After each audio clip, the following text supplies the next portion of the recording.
Hey there! As you've probably guessed from the title of this video, I spent some time in Rome. In fact, I just came back from the vacation. Yahoo! Well, most people are sad about it, but I really missed my home in Bremen, and to be honest, my vacation was so eventful that I need some rest from it. In today's video, I'm going to tell you how shocked I was about Italian driving skills, or more specifically, their absence, after spending so much time in Germany with its strict but understandable rules.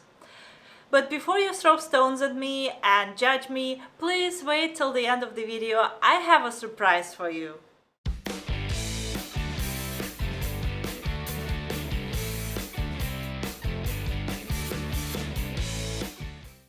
So why do I imply that Italians, or better say Romans, because I've only been to Rome so far, cannot drive? Well, if by any chance I have Italians in my viewers, please do change my mind or explain to me if it's only Rome or the rest of the country as well. So, when I first arrived there, I was generally culturally shocked. Indeed, why would I expect Italians to be so much different from the rest of the Europeans, right?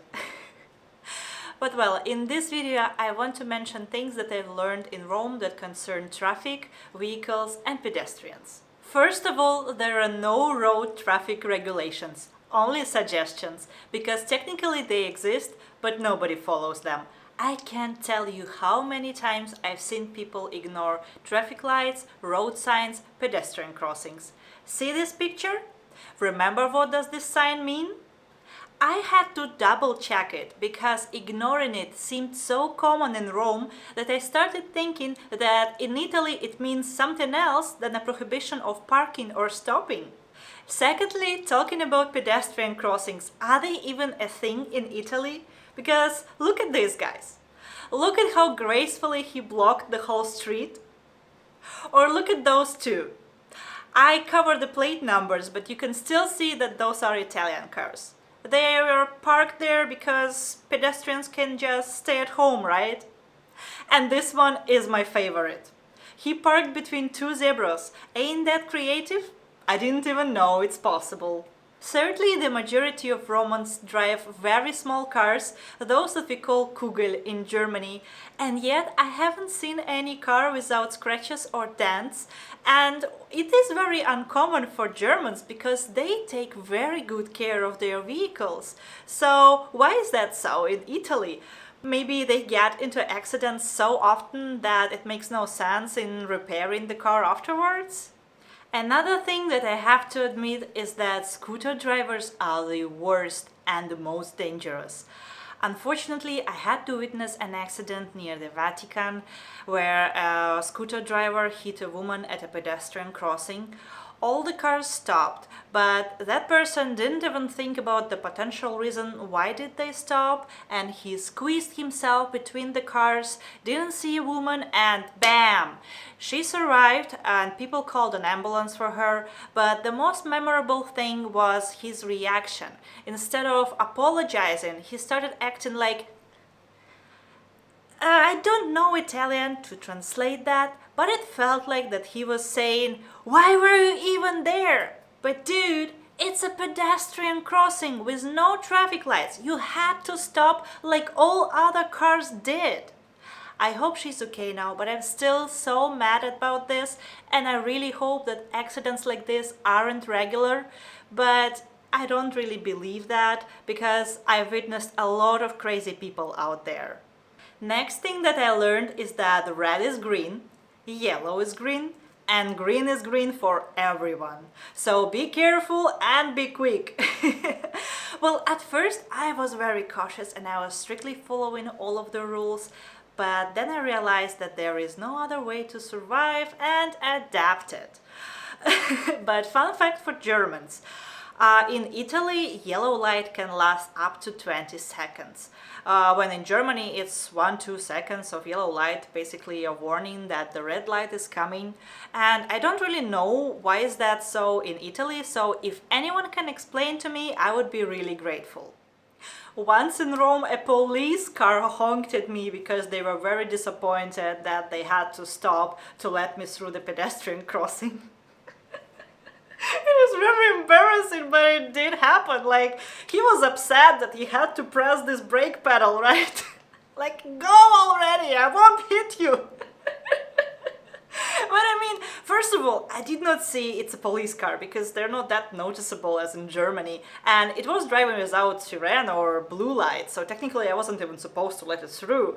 I just thought it's a regular car, and as every cautious pedestrian, I was standing at a pedestrian crossing and I was waiting for the car to hit the brakes. So, like, you know, so I see that it slows down, I see that it sees me, so I will know that I will survive in the process, right? So I was standing there like waiting if they're gonna stop or just drive through, and they started stopping and I'm like, ah! So at that moment I realized that even if police are like that, why should I expect normal citizens to be any different? But yeah, in general, I did have a very negative impression about Italians and their driving skills until the following happened. And here is the surprise that I promised you. On my way back from Rome, I had to take a train to the Fiumicino airport.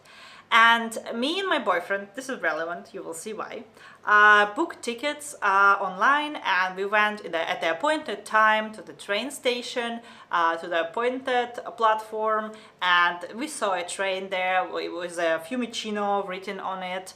And it was leaving at the exactly same time that we bought tickets for, so we went there and we dozed off because it was early and we had half an hour in front of us of driving in the train, so we kind of just like, you know.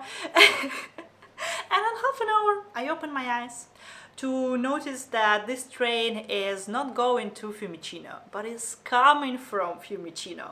But as Germans as we are, we expected the train to have its destination written on it, not the point where it came from. Because this is how it is in Germany, right? You always see the destination of the train written on it. So, I mean, my boyfriend didn't check the next stop if it's in the right direction because he thought I will. I didn't check it because of the same reason. It was very stupid. It's very embarrassing. It is a lesson that we learned. I promise we learned it. But we drove 30 minutes in the opposite direction. We ended up being almost an hour away from Rome, and our flight is in an hour. So panicking, we're jumping off the train, well, when it stopped.